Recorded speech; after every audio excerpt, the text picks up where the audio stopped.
Hi, it's Steve. Today we'd like to show you how to change the crisper bin in your refrigerator. It's a really easy repair. Let me show you how we do it. So we'll begin by opening up the refrigerator and remove any items that are currently in your bin if it's still intact.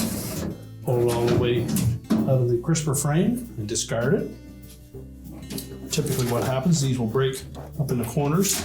That's usually from overloading them or not pulling them completely out and allowing them to set down. So we'll discard the old one, remove the protective film from the new one.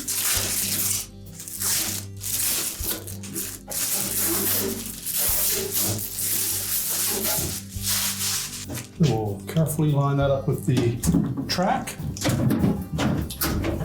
push it into place.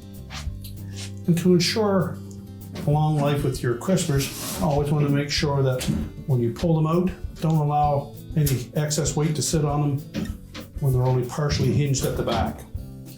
Allow them to go in far enough that they will actually sit on the shelf below them, rather than pulling them out and allow them simply to rest on those side rails. Wash them in lukewarm water, allow them to climatize before you wash them. Make sure that you push them firmly back into place before you close your refrigerator door. So we can close our refrigerator up, and your repair is complete.